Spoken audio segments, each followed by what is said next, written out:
Well, despite the rocky start to the day after some interesting comments from Tesla's CEO Elon Musk and a few other earnings reports not doing any favors to the market actually held its own today, closed well off of its lows. We did still close lower by about 0.23%, but in the end, it could have been a lot worse. So we'll take a look at the market here today. Of course, I'm heading back to Omaha this weekend for the Woodstock for Capitalists event, of course, the Berkshire Hathaway meeting. Looking forward to that once again. So I've got Omaha and Mr. Buffett on my mind right now. So we're going to look at a trade example that kind of incorporates those two themes. So stay tuned to that. Let's go ahead and get started.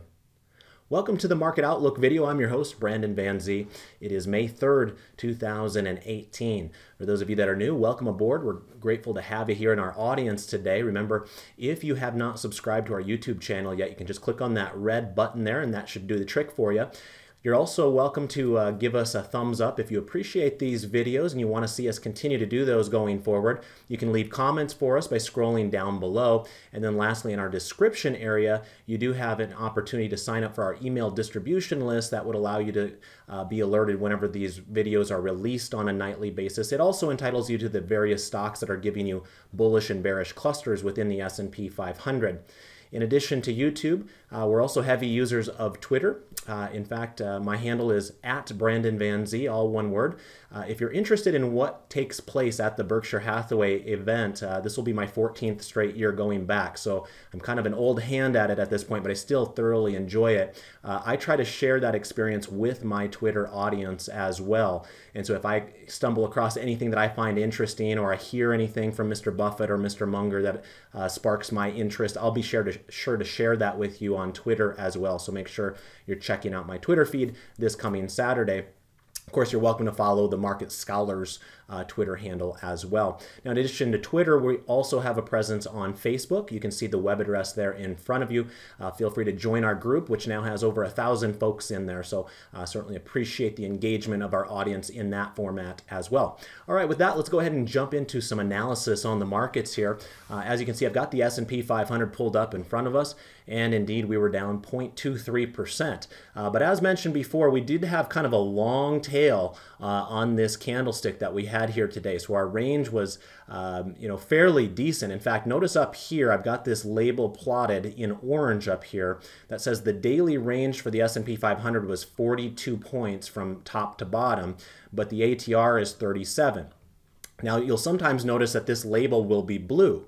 Sometimes it will be orange. Of course, those are the Market Scholars company colors there. But when you see it orange like it is right now, that's to alert the eye that today's range was bigger than the average true range over the last 14 days.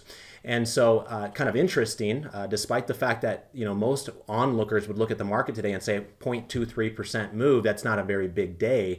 But the truth of the matter is we actually had a very wide range here today. And as mentioned before, we did close well off the lows. Now, unfortunately, that wasn't enough to turn that posture to the bulls. You will notice that we have this red background color of chart right here signifying that we're back to a bearish posture on the S&P 500. Now, if you want to identify that with your own eyes, remember you can always look down below at this green line. That's what we use to set our posture. That's our intermediate term line on the market forecast tool. And you can see right down below here, it did slump over here day over day. And you can also read that in the labels over here. The intermediate term line is 47.96 and falling. So because it's below 50, we would actually consider that strongly bearish posture at this time. Let's take a peek at the other market indices here. So I'm going to move on to chart 4B in this case, for those of you that are premium Market Scholars subscribers, if you want to follow along with our various chart setups here. So this is chart 4B. You can always spot that in the upper left-hand corner of our chart setups. And so on chart 4B, basically we're looking at all four major US-based indices here.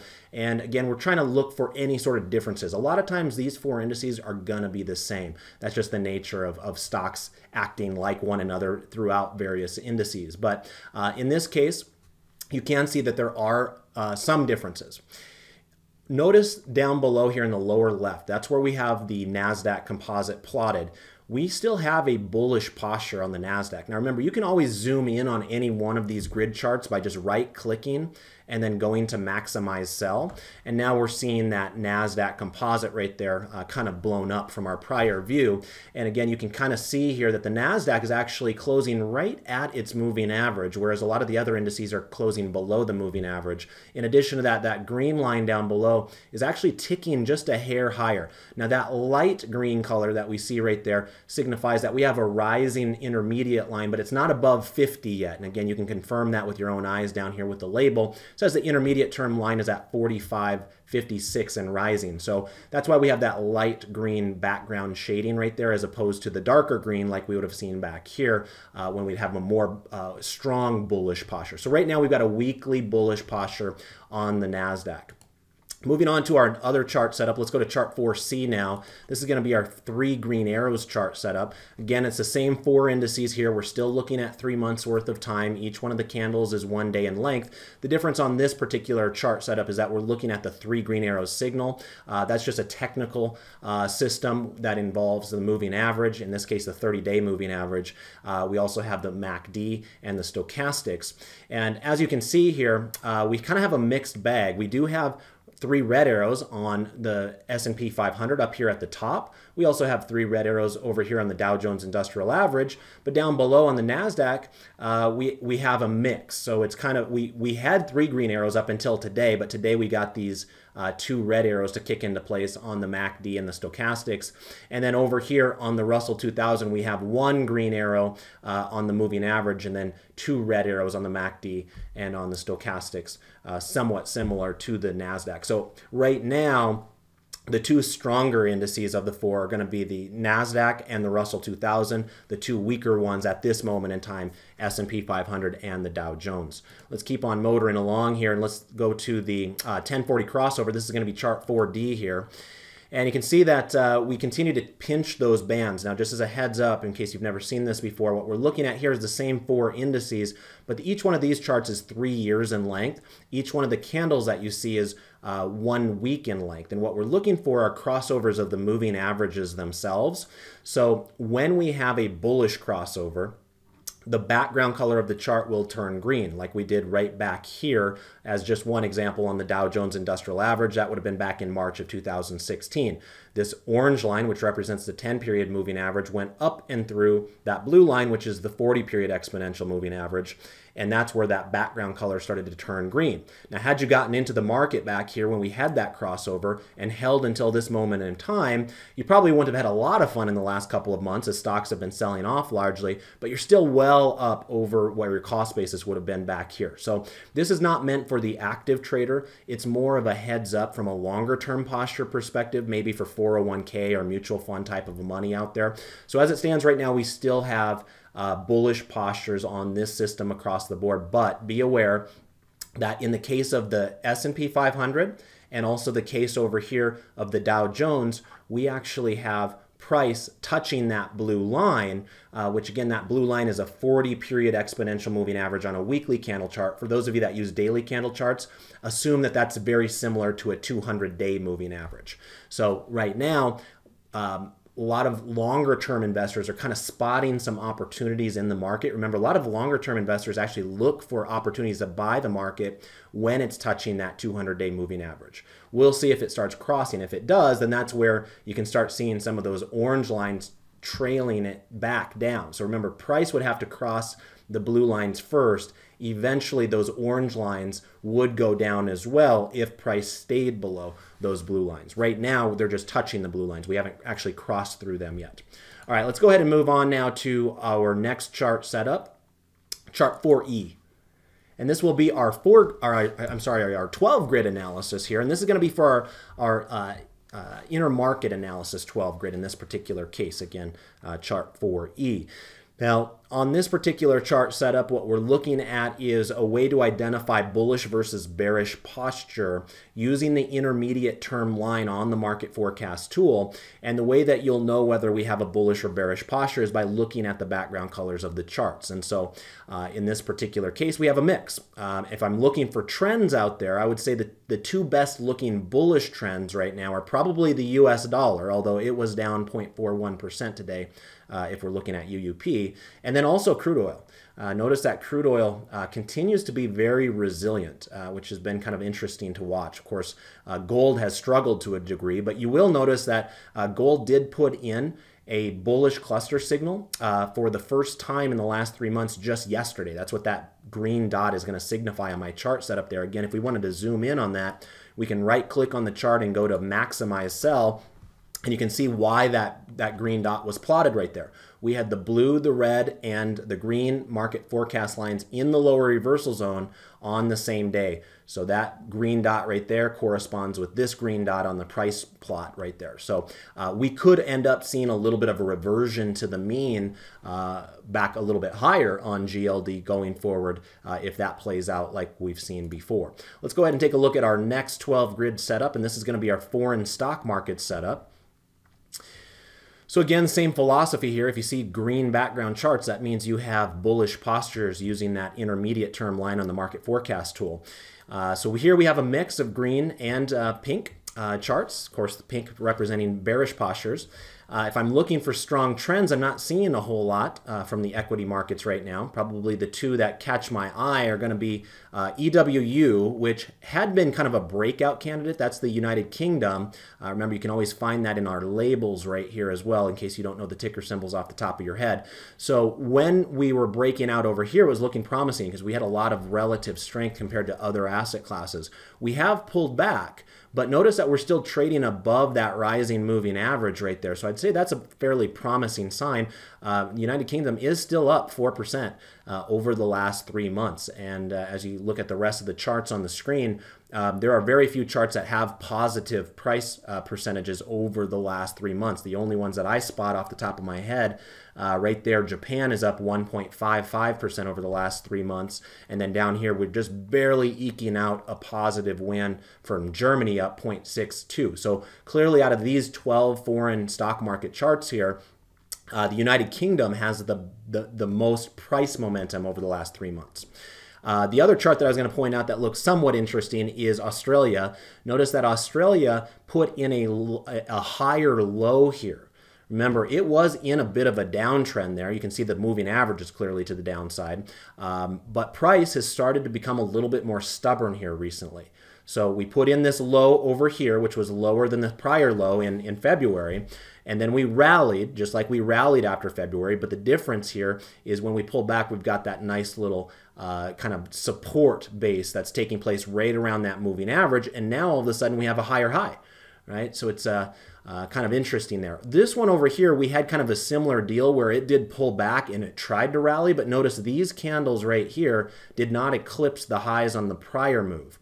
That's the difference in this move over here on Australia. And again, I can just right click and maximize that to see it a little bit better.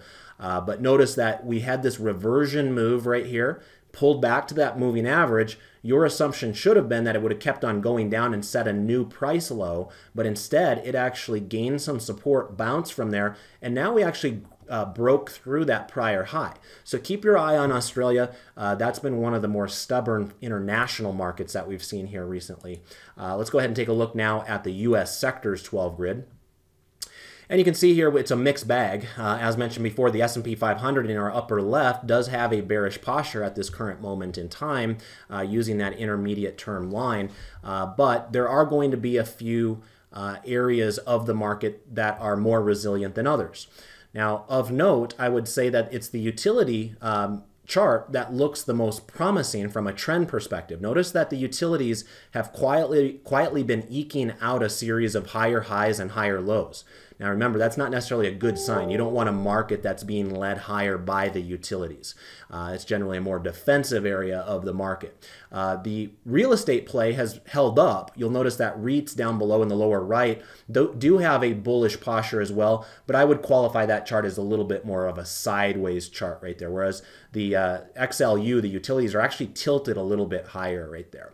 Most of the other charts are a mixed bag. Some of them just look outright ugly out there as well, so you got to be careful in a few of those areas. Let's take a look at a few more charts here before we get to our trade application example. Let's see here. I did want to mention that I built 3 more charts. So for those of you that went through our charting tutorial as soon as I released the tutorial video on Sunday, be aware that I have added 3 more charts to it. So if you want to add these additional 3 charts, you'll just need to go back to that document and then import those shared links again. And remember, that's only available for those of you that are premium level Market subscriber or Market Scholar subscribers. So if you're not, ask us for details and we can certainly get that to you. But the 3 that I added were the 4M, 4N, and 4O right here. So these last 3 in the 4s, I guess you could say. So International Comparison 1 Grid, we have the VIX and the VIX /VXV, and then the 1 month 1 grid there. Those were mostly for David. I know he likes to use those quite a bit. Also, you can take a look at asset classes as an example. I know he likes to use that as well. So if we wanted to look at asset classes here, you can kind of see that USO, which is oil. Remember, this is color coded, so if you don't know what USO is, you can look up at the labels up at the top, and that's oil up there. That is the best performing asset class over the last year. If we were to zoom in on a shorter time period, let's go to 3 months right now, we can see that indeed it's still USO, that orange line right there that represents oil, that is doing the best over the last 3 months, and that's up about 8%. On the downside, we've got things like emerging markets and gold and TLT. Those are all underwater right now. So clearly this is a market that if you're looking for strength, it's actually oil, believe it or not, that is holding up better than others from an asset class perspective. Let's do the same thing let's do the International Comparison 1 Grid as well. So this is one of the new ones that I built. So it's kind of similar to the 12 grid, but this will give you a better idea of direct comparison to one another. Remember, the benefit of the 12 grid is that you can actually see candlestick patterns and you can see trends a little bit better on each one of the individual 12 charts. But when you're trying to stack rank them in a comparison style, it can be a little bit more difficult to see who's outpacing who. So here we can see that over the last year, China is actually the best performing foreign market on our list here. FXI, again, color coded up here with China. These are your big, large cap ones. They're not your domestic Chinese players. These are the ones that are large international types that are also traded over in Hong Kong. But anyway, that particular area of the world is still up 21% right now over the last year. Japan comes in second at about 15%. If we were to zoom in on a shorter time frame than a year, let's go to 3-month daily here in this case, you will notice what I mentioned before. Indeed, it is the United Kingdom. So China has kind of fallen off. In fact, China's kind of interesting. Over the last year, they're still up the most, but over the last 3 months, they're actually the worst. So pretty steep fall off in Chinese securities in the last 3 months.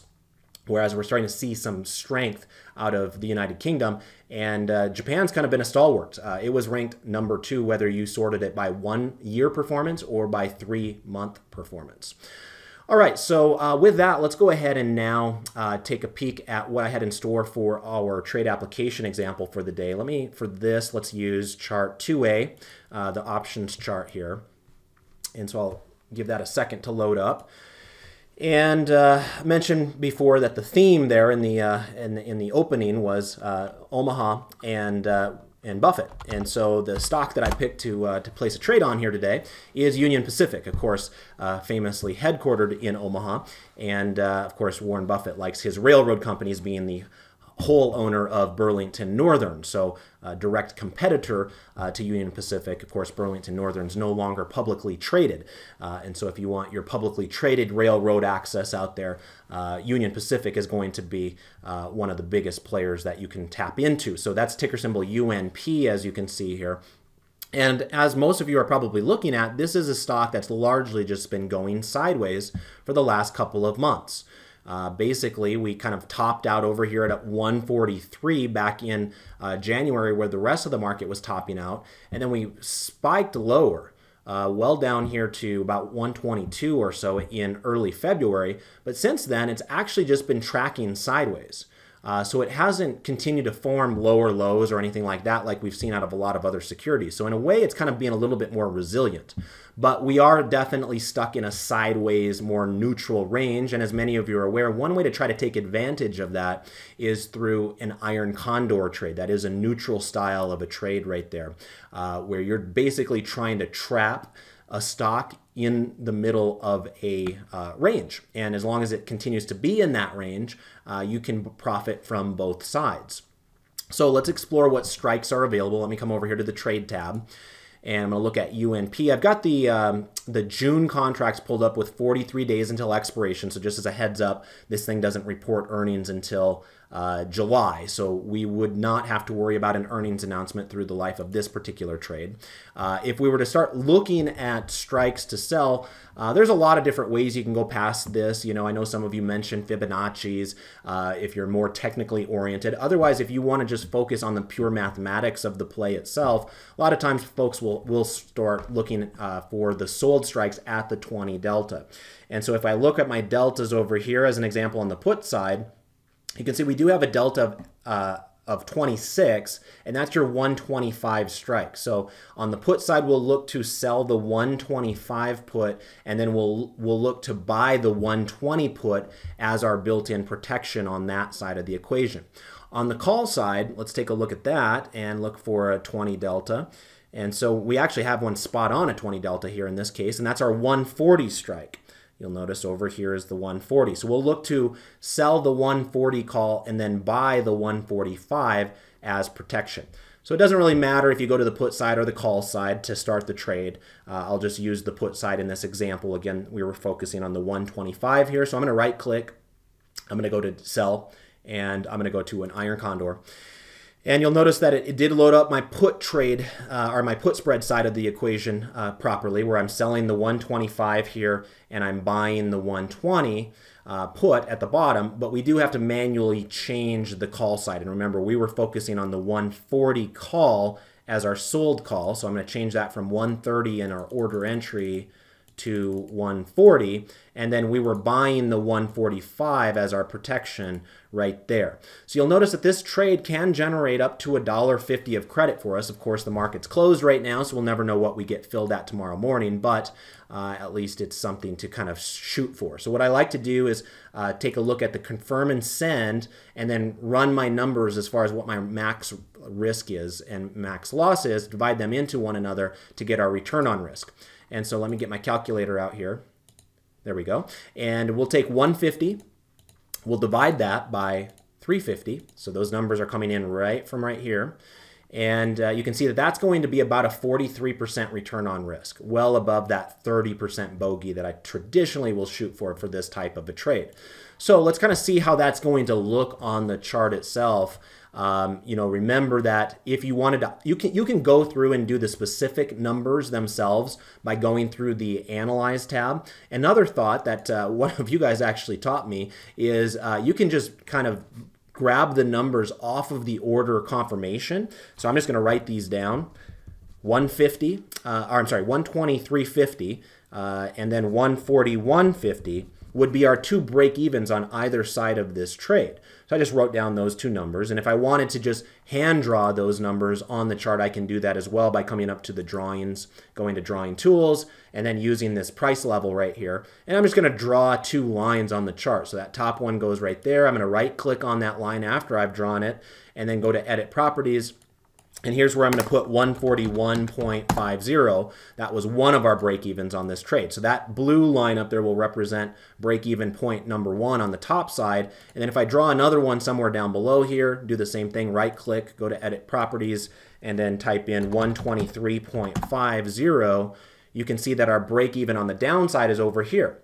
So again, you can see the appeal of this trade. Most of this last couple of month period here, let's call it the last 3 months, this stock has traded within these bands. So if you continue to believe that Union Pacific will continue to trade within those bands going forward through the June contract period here, then this could have some appeal to you. Might not be a perfect trade. It doesn't trade outside of the probability cone, so be aware of that. But you can see from the volume profile perspective, the vast majority of volume that's occurred on this 6-month chart has been right in the middle of where we want this thing to fall, between our upper band and our lower band. So with that, let me come back over here to the trade tab. And I'm just going to do one contract here to kind of highlight the trade idea. We're going to go to confirm and send, review that one last time, and I'll ship that order off. And we'll see if we can get filled on that first thing tomorrow morning. All right, so with that, let's go ahead and start winding things down for the night. Thank you so much for joining me once again here on the Market Outlook video. I've got a couple days off coming up, so looking forward to a little vacation time. Actually going to the Eagles concert tonight here in Salt Lake City, so looking forward to that. Hope you guys take it easy as well with your trades. I'm not going to be in the office for the next several days. I'll be back in the flow of things on Wednesday, where I invite those of you that are premium level subscribers to our business to join me in my strategy lab class that night, where I'm going to talk about my experience back in Omaha. Otherwise, for the rest of you, I will see you next Thursday. David will be taking care of you along the way in the Market Outlook videos until then. So with that, best of success with your trades and your investments. Goodbye for now.